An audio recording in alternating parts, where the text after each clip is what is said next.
So good afternoon to all of you. And তোমরা সবাই যখন যে সময় আমার ভিডিওটা দেখছো তোমাদের সবাইকে অভিনন্দন। এবং আজকে থেকে আমি এই ইউটিউব চ্যানেলটি অফিসিয়ালি স্টার্ট করছি, কেননা আমার গ্র্যাজুয়েশন কমপ্লিট হতে আর জাস্ট একটা সেমিস্টার বাকি আছে। তো তাই আমি ভাবলাম এবার থেকে নিয়মিত ইউটিউবে ভিডিও আপলোড করা যেতেই পারে। সো বেসিক্যালি আজকের ভিডিওর টপিক হচ্ছে মাধ্যমিকের পরে তোমাদের ফিউচার কি হতে পারে, মানে তোমরা কি স্ট্রিম চুজ করতে পারো after your 10th standard. So দেখো, বেসিক্যালি তোমাদেরকে ভিডিওতে যাওয়ার আগে আমি আমার নিজের ইন্ট্রোডাকশন দিয়ে দিচ্ছি। আমার নাম পলাশ কুমার মিস্ত্রি এবং আমি কেমিক্যাল ইঞ্জিনিয়ারিংয়ে undergraduate final year student এবং আমি ন্যাশনাল ইনস্টিটিউট অফ টেকনোলজি দুর্গাপুরে পড়ি। সো তাই এবং আমি এখানে যেই মেইনের থ্রু এসছি, সো তাই জন্য আমার একটু হলে অভিজ্ঞতা হয়েছে যে কোন কেরিয়ারটা ভালো তোমাদের জন্য। সো তাই জন্য আমি আজকের এই ভিডিওটা নিয়ে এসেছি। আজকের এই ভিডিওতে আমি বেসিক্যালি ডিসকাস করব মাধ্যমিকের পরে তুমি কোন স্ট্রিম নিলে তুমি খুব তাড়াতাড়ি তোমার কেরিয়ারকে গ্রো করতে পারবে সেই বিষয়। দেখো বস, মাধ্যমিকে তোমাদের 700 মার্কসের পরীক্ষা হয়। তো তোমাদের বেস্ট অন মার্কস তোমরা তিনটে ব্রাঞ্চ চুজ করতে পারো, মানে একটা হচ্ছে সায়েন্স স্ট্রিম, একটা আর্টস, একটা কমার্স। সো আমি কমার্স এবং আর্টসের সম্পর্কে অত আইডিয়া নেই, আমার যেটা আইডিয়া আছে সায়েন্সের সম্পর্কে। হ্যাঁ, কমার্স এবং আর্টস থেকেও তুমি তোমার নিজের কেরিয়ার গ্রো করতে পারো, কিন্তু সেটা সময় সাপেক্ষ। কিন্তু সায়েন্সে তুমি তোমার নিজের কেরিয়ারকে গ্রো করতে পারো খুব কম সময়ের জন্য। ঠিক আছে, খুব কম সময়ের মধ্যে তুমি তোমার কেরিয়ারকে গ্রো করতে পারবে। সায়েন্সের ক্ষেত্রে আবার পিওর সায়েন্স আছে, বায়ো সায়েন্স আছে, সো কম্পিউটার সায়েন্সও আছে। বেসিক্যালি কি হয়, বেঙ্গল মিডিয়াম বোর্ডে পিওর সায়েন্স মিনস আমাদের কি হয়, বেঙ্গল মিডিয়াম বোর্ডে কি হয়, বেঙ্গল মিডিয়াম বোর্ডে আমাদের কম্বিনেশনটা, এই সাবজেক্ট কম্বিনেশন সায়েন্সের ক্ষেত্রে এরকম থাকে যে ফিজিক্স, কেমিস্ট্রি, বায়োলজি, ম্যাথ। ঠিক আছে, তোমাদের এই চারটে সাবজেক্ট থাকে, এর মধ্যে তিনটে তোমার কম্পালসারি থাকে এবং একটা অপশনাল অপশনাল সাবজেক্ট হয়ে যায়, কিন্তু বেসিক্যালি তোমাদেরকে চারটে সাবজেক্টই পড়তে হয়। বাট সিবিএসই বোর্ডের ক্ষেত্রে বলো বা আইসিএসসি বোর্ডের ক্ষেত্রে বলো, সেক্ষেত্রে ওদের ক্ষেত্রে বায়োলজি সেপারেট থাকে, কম্পিউটার সায়েন্স আলাদা আছে। কিন্তু বেঙ্গল বোর্ড যেহেতু অতটা ডেভেলপড এখনো হয়নি, ডেভেলপ করছে আরও আরও নিজে, বেঙ্গল বোর্ড আরও ডেভেলপ করছে, কিন্তু আমি বেঙ্গল বোর্ডকে ছোটো করবো না, কিন্তু আমি এটা বলতে পারি যে as compare to CBSE board আমরা কিন্তু বস অনেক পিছিয়ে আছি। ঠিক আছে, সো তাই জন্য বলবো, যদি তোমরা ঠিক করো এখন থেকে তোমাদের ফিউচার তোমরা ঠিক করো যে তুমি সায়েন্স নিয়ে পড়বে নাকি আর্টস নিয়ে পড়বে নাকি কমার্স নিয়ে পড়বে, তুমি বড় হয়ে কি হতে চাও। সাপোজ টু সে ধরো আমাদের পশ্চিমবঙ্গতে ডাক্তারি হওয়ার ক্রেজটা খুবই বেশি। এটা আমি নিজে যখন ক্লাস 10-এ মানে মাধ্যমিক দিয়েছি, তারপরে আমারও স্বপ্ন ছিল যে আমি বড় হয়ে ডাক্তার হব, কিন্তু দুর্ভাগ্যবশত সেই স্বপ্নটা ভেঙে যায় আফটার ক্লাস 12। মিনস ক্লাস 12-এর প্রথম ক্লাস 12-এর প্রথম দিকে আমার ডাক্তারি পড়ার স্বপ্নটা খুব ভালো ছিল, কিন্তু ক্লাস 12-এর আস্তে আস্তে লাস্টের দিকে যখন আসতে থাকে, যখন আমি যেই মেইনের প্রথম অ্যাটেম্প দিই, তারপরে যখন আমার রেজাল্ট ভালো আসে, যখন আমি 94% পাই, তখন আস্তে আস্তে আমার যেই মেইনের প্রতি ভালোবাসা আসে এবং ইঞ্জিনিয়ারিং লাইফের প্রতি ভালোবাসা আসে। দেখো বস, তোমাদেরকে একটা কথা বলি, যদি তুমি কম সময়ের মধ্যে একটা ভালো চাকরি পেতে চাও এবং নিজেকে খুব ভালো গ্রো করতে চাও এবং তুমি একটা ভালো স্টুডেন্ট, তুমি একটা স্টুডিয়াস স্টুডেন্ট, তাহলে বলবো বস তুমি ইঞ্জিনিয়ারিং লাইফে এসো।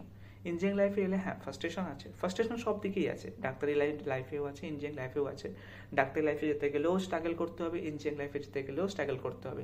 আমি গভর্নমেন্ট এর কথা বলছি, ঠিক আছে, কোনো প্রাইভেট ইঞ্জিনিয়ারিং কলেজের কথা বলছি না বা প্রাইভেট মেডিকেল কলেজের কথা বলছি না, আমি গভর্নমেন্ট মেডিকেল কলেজের কথা বলছি অথবা গভর্নমেন্ট ইঞ্জিনিয়ারিং কলেজের কথা বলছি। এখানে কি হয়, এখানে পেতে গেলে তোমাদেরকে দেখো, ফার্স্ট অফ অল যেই মেইন দেয় বা আইআইটি যেই যেটাকে বলো তুমি, যেই মেইন যেই অ্যাডভান্স, বেসিক্যালি যেই মেইন দেয় 12 থেকে 13 লাখ, এবং সেখানে যেই অ্যাডভান্সের জন্য শর্ট লিস্ট হয় 2.5 লাখ, এবং আফটার যেই অ্যাডভান্স আইআইটিতে যেতে পারে খুব বেশি হলে ম্যাক্সিমাম 21,000। 21,000 বলছি, 21,000 জেনারেল না, ক্যাটাগরি সব কিছু ধরে বলছি 21,000। ঠিক আছে, সেম টু সেম যদি তুমি ধরি এনআইটির কথা বলি, যেই মেইনের থ্রু যেতে পারে খুব বেশি হলে 50,000, 50,000 র্যাঙ্ক অব্দি, এআইআর 50,000।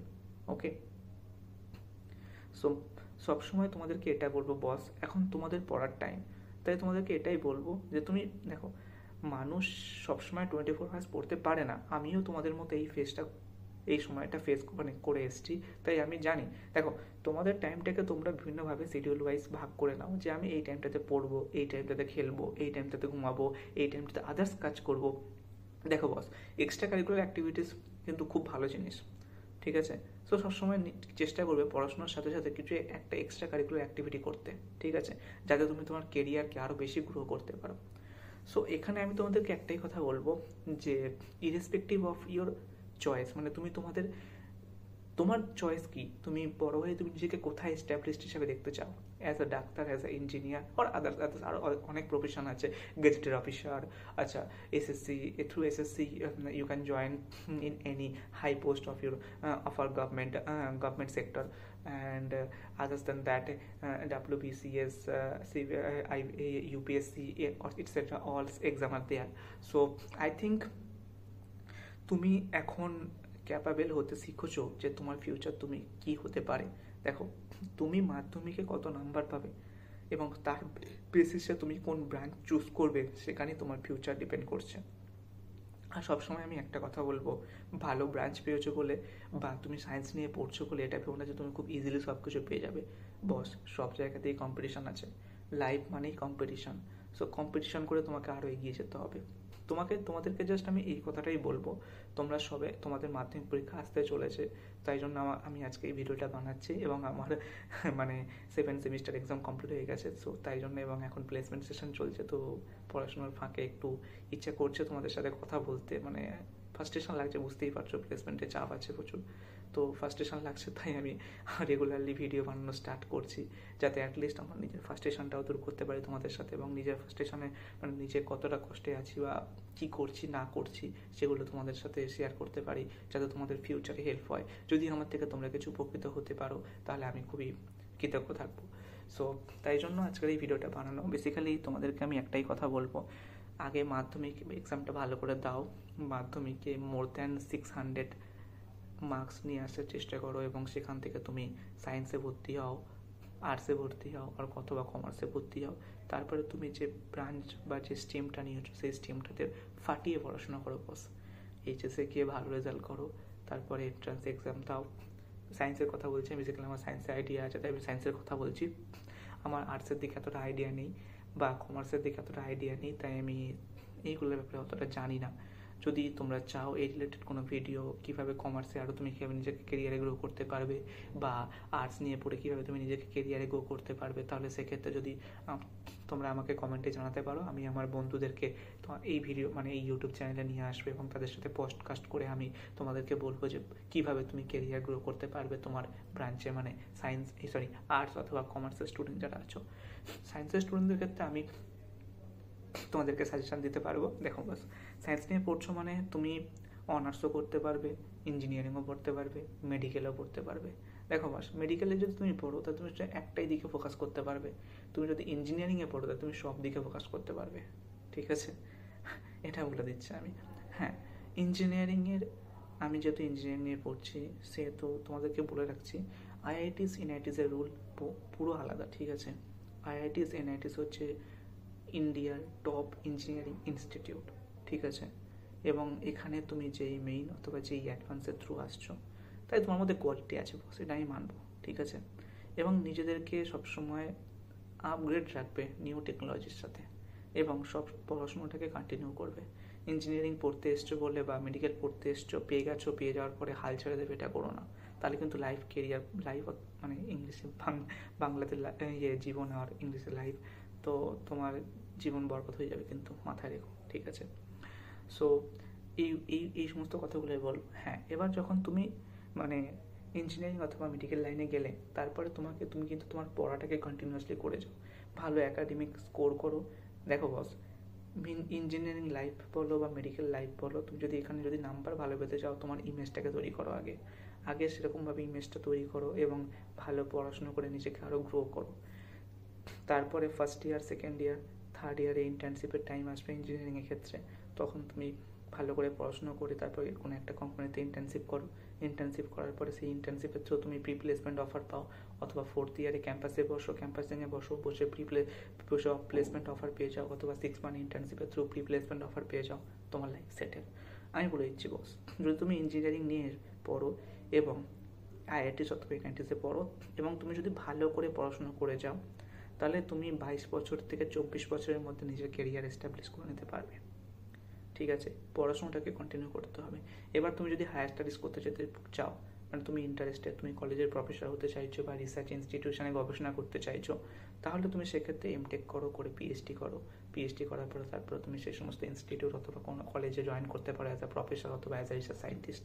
সেখানে তোমার আলাদাই সম্মান বস। ঠিক আছে, হায়ার স্টাডিজের আলাদাই সম্মান। ঠিক আছে, তেমন মেডিকেলেও তাই। মেডিকেলেও তুমি এমবিবিএস করার পরে তারপরে তুমি 1 বছর ইন্টার্নশিপ করলে, তারপরে তুমি নিট পিজি দিয়ে এমএস অথবা এমডি করতে পারো, না হলে এদিকে তোমার হচ্ছে হাউস স্টাফশিপ করতে পারো 1.5 বছরের জন্য বা 2 বছরের জন্য। আর যদি এমডি বা এমএস করো তাহলে এমডি বা এমএস করার পরে তারপরে তুমি আবার আরও হায়ার স্টাডিজ করতে পারো এবং নিজেকে আরও বেশি গ্রো করতে পারো মেডিকেল ফিল্ডে। সো তুমি তোমার কেরিয়ারটাকে এখন এরকমভাবে সেট করো এবং এখন এইটা মাথায় রাখো, যেহেতু তোমাদের টেস্টের রেজাল্ট বেরিয়ে গেছে বা টেস্টের রেজাল্ট বেরোচ্ছে প্রত্যেকটা স্কুলে, আমি যা খবর পেয়েছি আমার জুনিয়রদের থেকে, তো আমি তোমাদেরকে এই সাজেস্ট করবো যে এখন থেকে স্বপ্ন দেখা শুরু করো বস। যদি স্বপ্ন দেখা শুরু করতে পারো তাহলে তুমি নিজেকে গ্রো করতে পারবে। আর হ্যাঁ, সবসময় টেকনোলজির সাথে নিজেকে আপগ্রেড করো। আমি আমার নিজস্ব অভিজ্ঞতা বলছি, আমি যখন ক্লাস 10-এ পড়তাম আমাকে কিন্তু এরকম বলে দেওয়ার কোনো গাইড ছিল না। আমি একটা গ্রাম্য পরিবেশ থেকে উঠে এসেছি এবং আমার বাবা কোনো সরকারি চাকরি করে না বা মা কোনো সরকারি চাকরি করে না যে তারা আমাকে এত বেশি এডুকেশন দেবে আমাকে। ঠিক আছে, আমি একটা গ্রাম থেকে উঠে এসেছি, সো বুঝতেই পারছো। তো তোমাদেরও বলছি আমি এটাই, যে সব সময় টেকনোলজির সাথে নিজেকে আরও বেশি আপগ্রেড করতে থাকো। যত বেশি নিজেকে আপগ্রেড করবে ততই তুমি শিখতে পারবে এবং সব সময় নিজের শেখার আগ্রহ রাখো। জুনিয়রের থেকেও শিখতে পারো, সিনিয়রের থেকেও শিখতে পারো, তোমার বন্ধু বান্ধব থেকেও শিখতে পারো। ঠিক আছে, মাধ্যমিকের টেস্টের রেজাল্ট তোমাদের কেমন হয়েছে অবশ্যই কমেন্টে জানাবে। আর মাধ্যমিকের পরে তোমরা কি নিয়ে পড়তে চাও অবশ্যই কমেন্টে জানাবে। আর তোমাদের সবাইকে একটা উজ্জ্বল ভবিষ্যৎ কামনা করি সবাইয়ের। ঠিক আছে, তো আশা করছি আমি তোমাদেরকে বোঝাতে পেরেছি যে মাধ্যমিকের পরে তোমরা কি নিয়ে পড়তে পারো বা কীভাবে তুমি নিজেদের ফিল্ডে নিজেরা গ্রো করতে পারো। আরও বিভিন্ন, দেখো আমার বস এত বেশি আইডিয়া নেই, মানে প্রচুর ফিল্ডে যাওয়া যায়। ঠিক আছে, কেরিয়ার কোনোদিনও সীমিত নয়, তুমি নিজেকে যে কোনো ফিল্ডে গ্রো করতে পারো। ঠিক আছে, সো আমি যেটুকুনি জানি আমি সেটুকুনি বললাম। তো আমার মতো করে আমি তোমাদেরকে বোঝানোর চেষ্টা করলাম যে তোমাদের কী করা উচিত। এখন বস ফাটিয়ে পড়াশোনা করো। ঠিক আছে, আমি জাস্ট এই কথাই বলবো। এখন এই 2-3 মাস ফোনটাকে ছুঁড়ে ফেলে দাও বা ফোনটাকে আলমারির ভিতর রেখে দাও, দিয়ে টেস্ট পেপার প্র্যাকটিস করো, আরও বেশি করে পড়াশোনা করো, কোথায় কী খামতি আছে সেগুলোকে ফুলফিল করার চেষ্টা করো এবং নিজেদেরকে গ্রো করো যাতে আরও ভালো মার্কস পেতে পারো এবং নিজের কেরিয়ারটাকে আরও এক স্টেপ উপরে নিয়ে যেতে পারো। ঠিক আছে, তো এই সমস্ত কথা বলার মাধ্যমে আমি আজকে আমার ভিডিওটা এখানে সমাপ্ত করছি এবং তোমাদের সাথে দেখা করব নতুন ভিডিওতে নতুন কোনো টপিক নিয়ে। আর হ্যাঁ বস, এই ইউটিউব চ্যানেলে আমি ক্লাস 10-এরও স্টুডেন্টদের পড়াবো, ক্লাস 11-এর স্টুডেন্টদেরও পড়াবো, ক্লাস 12-এর স্টুডেন্টদেরও পড়াবো এবং কেমিক্যাল ইঞ্জিনিয়ারিং, যেহেতু আমি কেমিক্যাল ফিল্ড থেকে, সেহেতু কেমিক্যাল ইঞ্জিনিয়ারিংয়ে পড়িয়ে দেবো আমি, কোনো অসুবিধা নেই। আমি এই চ্যানেলে রেগুলার ভিডিও আপলোড করতে থাকবো।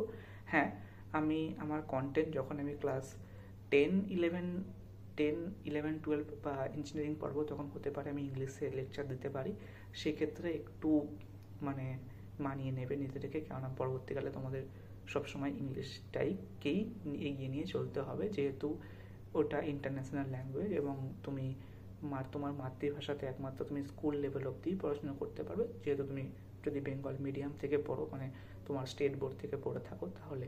আর যদি তুমি সিবিএসই বোর্ড থেকে পড়ো বা আইসিএসসি বোর্ড থেকে পড়ো তাহলে সেক্ষেত্রে তোমাকে শুরু থেকেই ইংলিশ পড়তে হবে।